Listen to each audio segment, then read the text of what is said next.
Pour bien comprendre le présent, il faut connaître le passé. La problématique de la santé au travail, elle existe au travers des âges. Depuis, l'Égypte ancienne où les pharaons, s'occupaient de la santé des constructeurs de pyramides, en passant par Henri IV, qui disait: «Il faut mettre de l'argent de côté pour soigner les mineurs», ou d'Hippocrate, fameux médecin, qui étudiait les problèmes d'asthme chez les pêcheurs ou chez les métallurgistes. On s'est préoccupé de la santé au travail des salariés, mais on s'en occupait pour des mauvaises raisons. Parce que c'était une main-d'œuvre qui n'était difficilement remplaçable, parce que c'était une main-d'œuvre de qualité. Pour tous les autres, qui étaient une main-d'œuvre abondante et remplaçable, à la limite, c'était quelque chose dont on se souciait peu.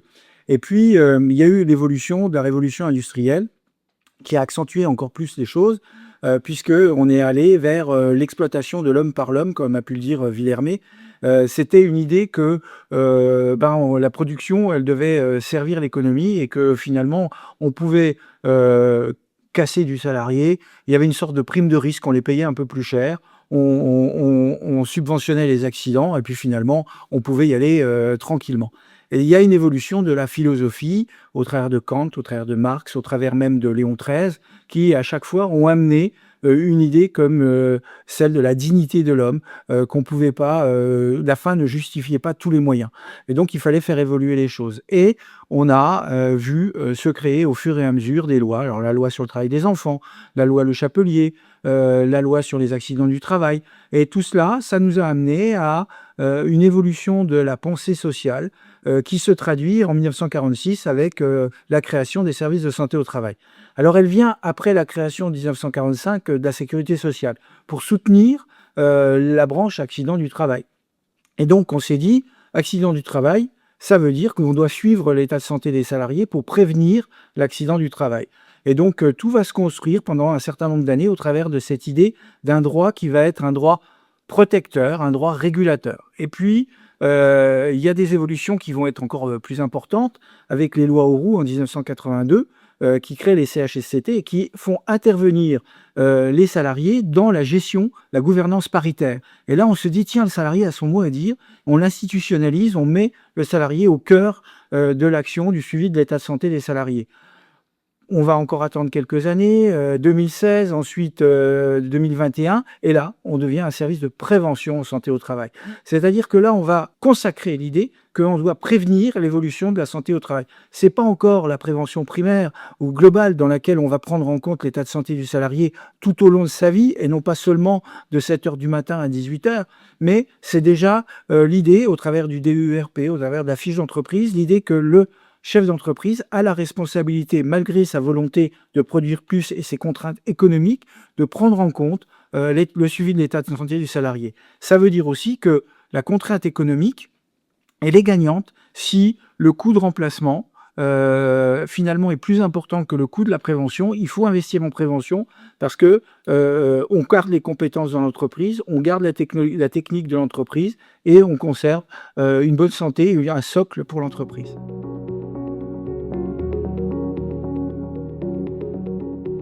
Il y a plusieurs défis. Le premier, c'est de bien expliquer nos missions à nos interlocuteurs, c'est-à-dire les adhérents, qu'ils soient salariés ou entreprises. Nous ne sommes ni le représentant du chef d'entreprise, ni le défenseur des salariés. Nous sommes un maillon entre les deux, une sorte de médiateur qui doit permettre le bon exercice du travail du salarié pour le compte de l'entreprise dans les meilleures conditions aujourd'hui et demain. Donc arriver à faire comprendre ça, c'est arriver à nous permettre d'aller dans l'entreprise pour anticiper les risques et répondre aux défis de sécurité. Chaque fois qu'il se passe un accident du travail, chaque fois qu'il survient un incident, c'est un échec de la prévention, c'est un échec de la mise en place des conditions d'exercice de la santé au travail.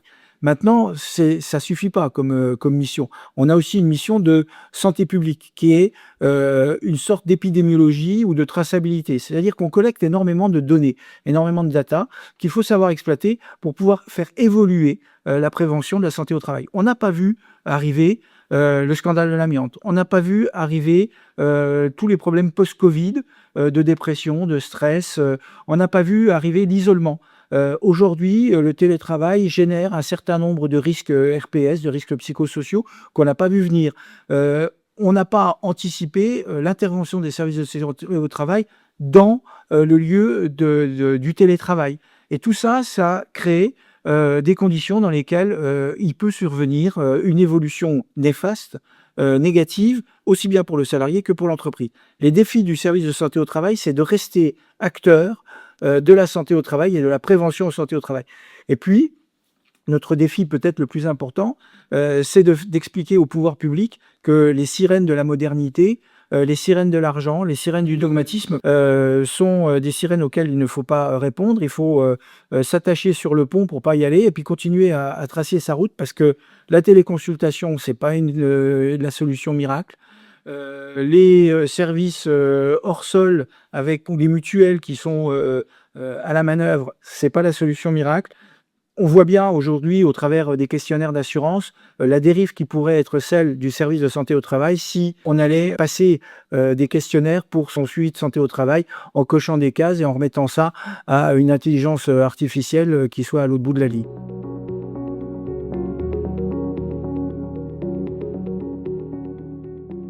L'intelligence artificielle n'est pas un ennemi. L'intelligence artificielle, c'est un outil qu'on doit pouvoir utiliser à bon escient. J'ai tendance à penser qu'un ordinateur, c'est con.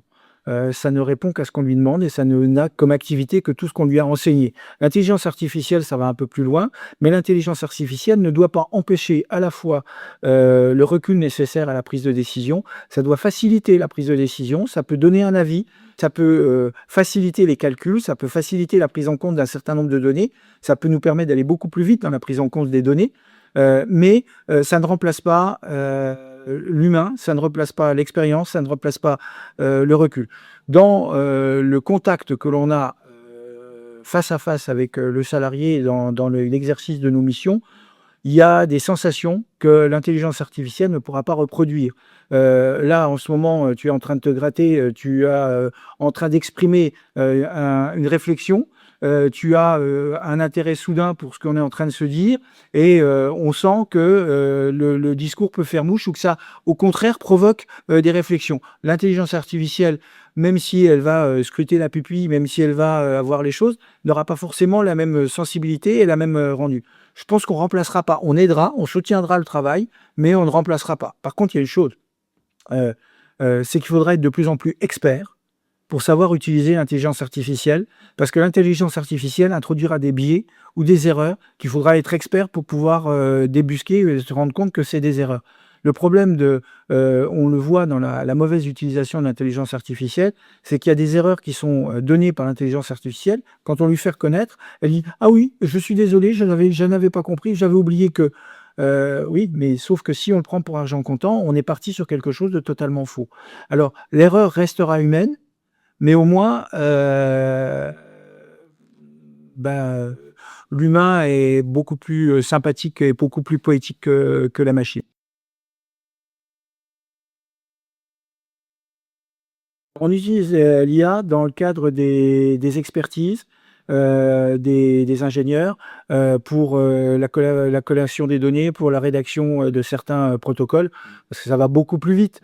Quand on a besoin de faire une recherche thématique sur les poussières ou sur le bruit, ou on lance une IA qui nous donne tous les textes, toutes les normes, tout ce qui est en vigueur, et en même temps, on peut lui donner à manger, en tout cas lui donner toutes les données qu'on a récupérées dans l'entreprise pour regarder à quoi ça peut correspondre et ce que ça peut donner. Donc oui, on se sert de l'IA, mais derrière l'IA, il y a un expert. Et un expert qui est capable de dire ça c'est cohérent ou ça c'est pas cohérent.